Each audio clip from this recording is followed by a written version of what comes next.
નમસ્તે સર. નમસ્તે. સર આજે માઇક્રો બચત પ્લાન વિશે થોડી ઇન્ફોર્મેશન આપજો ને. માઇક્રો બચત એક એલઆઈસીનો એવો પ્લાન છે કે જેની અંદર બહુ જ ઓછા પ્રીમિયમે તમારે વધારે રિસ્ક કવર થઈ શકે અને જ્યારે મેચ્યોરિટી આવે ત્યારે તમને પૈસા પણ પાછા મળે. આ એક જ પ્લાન એવો છે કે જેમાં કોઈ ટાઈપનું જીએસટી લાગુ નથી પડતું અને જો પાર્ટીને કોઈ બીમારી ડિઝીઝ કે ઓપરેશન ના હોય તો તમે વિધાઉટ મેડિકલ 18 થી 55 વર્ષના કોઈ પણ મેલ ફિમેલ કોઈને પણ આ પ્લાન આપી શકો. આમાં મિનિમમ અને મેક્સિમમ સમ એશ્યોર્ડ કેટલો છે? મિનિમમ સમ એશ્યોર્ડ 1 લાખથી ચાલુ થાય છે, મેક્સિમમ સમ એશ્યોર્ડ 2 લાખ છે. આનાથી વધારે 2 લાખથી ઉપર પણ તમે ના આપી શકો અને 1 લાખથી નીચે પણ ના આપી શકો. જેમ કે અત્યારે આપણે જોઈએ છીએ કે એલઆઈસીના જેટલા પણ બધા પ્લાન છે માઇક્રો બચતને છોડીને એ બધામાં મિનિમમ સમ એશ્યોર્ડ 2 લાખનો થઈ ગયો છે. 2 લાખથી નીચે આપણે કોઈ પણ પોલિસી વેચી શકતા નથી.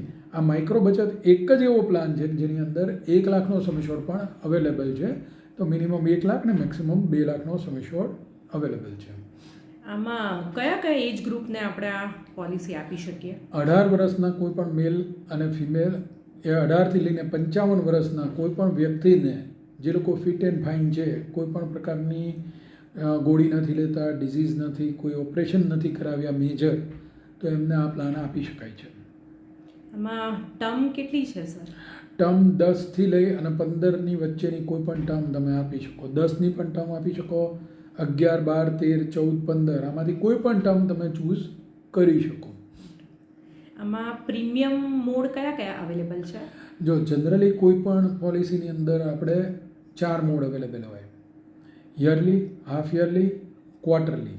બરાબર? યરલી એટલે વર્ષમાં એકવાર ભરવાનું, હાફ યરલી એટલે 2 વાર ભરવાનું અને ક્વાર્ટરલી એટલે 4 વાર ભરવાનું અને મંથલી ઈ-નેચ. પણ આ પ્લાનની અંદર સ્પેસિફિકલી માઇક્રો બચત માટે જો 1 લાખનો સમ એશ્યોર્ડ તમે લો છો તો યરલી અને હાફ યરલી બે જ મોડ અવેલેબલ છે. કે પ્રીમિયમ બેન્ડ બહુ જ લો છે એટલા માટે આમાં ક્વાર્ટરલી ને હાફ યરલીનો ક્વાર્ટરલી ને મંથલી નેચનો ઓપ્શન આપ્યો નથી. અને 2 લાખનો સમ એશ્યોર્ડ લો છો તો ક્વાર્ટરલી, હાફ યરલી અને યરલી આ ત્રણમાંથી કોઈ પણ મોડ તમે ચૂઝ કરી શકો છો. આ પ્લાનમાં લોન ફેસિલિટી છે સર? બિલકુલ. જેવી રીતે નવા જે પણ પ્લાન 1 ઓક્ટોબર 2024થી લોન્ચ થયા છે એ દરેકમાં 1 વર્ષ તમે પ્રીમિયમ ભરો અને 1 વર્ષ પૂર્ણ થાય પોલિસીને પછી એ લોન માટે એલિજિબલ છે. એમ આ પ્લાનમાં પણ લોન મળશે એટલે લિક્વિડિટી પણ આ પ્લાનની અંદર બહુ સારામાં સારી છે. આમાં પોલિસી સરેન્ડર કરવી હોય તો ક્યારે કરી શકાય? 1 વર્ષ પછી ક્યારે પણ તમે એમ કહો પણ નુકસાન જાય કોઈ પણ એલઆઈસીની પોલિસીમાં તમે જેટલું પણ વહેલું સરેન્ડર કરો તો તમને થોડું ઘણું નુકસાન જાય. એટલે હિતાવહ નથી કે તમારે સરેન્ડર પોલિસી કરવી જોઈએ, પણ જો તમને નાણાંની ખૂબ જ જરૂરિયાત પડે તો 1 વર્ષ પૂર્ણ થયા બાદ તમે પોલિસી સરેન્ડર પણ કરાવી શકો. આમાં કયા કયા રાઇડર અવેલેબલ છે? રાઇડર આપણા પાસે 2 રાઇડર આની અંદર અવેલેબલ છે. એક એક્સિડન્ટ બેનિફિટ રાઇડર અને એડીડીબી, એક્સિડેન્ટલ ડેથ અને ડિસેબિલિટી રાઇડર. આ બંને રાઇડર બહુ સારા છે, આપવા જ જોઈએ તમારા પાર્ટીને. એક્સિડન્ટ બેનિફિટ રાઇડરમાં શું છે કે માની લો કે એક્સિડન્ટથી ડેથ થાય છે, જો એ સમ એશ્યોર્ડ છે તો એના ડબલ રૂપિયા મળે. 1 લાખનો સમ એશ્યોર્ડ છે તો 2 લાખ મળે, 2 લાખનો છે તો 4 લાખ મળે. અને એડીડીબી રાઇડર કેવું છે કે જેમાં ડિસેબિલિટી આવે કે એને અમુક સ્પેસિફિકેશન્સ છે. ડીપમાં સમજીએ તો કે માણસ ઇક્વિવલન્ટ ટુ ડેડ થાય પણ ડેથ નથી થતી અને બેડ રિડન છે ટોટલી, તો એને એક્સિડેન્ટલ ડેથ અને ડિસેબિલિટી રાઇડર જો આપેલો હોય તમે તો સમ એશ્યોર્ડના 10 સરખા ભાગ કરી પ્રીમિયમ ભરવાનું બંધ થઈ જાય અને એલઆઈસી એમના પરિવારને હપ્તા ચૂકવશે. આ પ્લાનમાં ઓટો કવર ફેસિલિટી છે? બિલકુલ છે. જે જૂના એલઆઈસીના ઘણા પ્લાન હતા બરાબર, એમાં ઓટો કવર ફેસિલિટી હતી. 3 વર્ષનું પૂરેપૂરું પ્રીમિયમ ભરાયેલું હોય તો આ પ્લાનમાં ઓટો કવરની ફેસિલિટી છે depending on sum assured and depending on the term.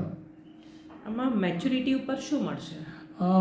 Maturity પર જો આ પ્લાનની અંદર કેવું, તમે 2 લાખનો સમ એશ્યોર્ડ લો ને તો ટોટલ તમારું પ્રીમિયમ આઉટગો નોર્મલ 25 કે 30ની ઉંમર લો તો એ 160 જેવું થાય.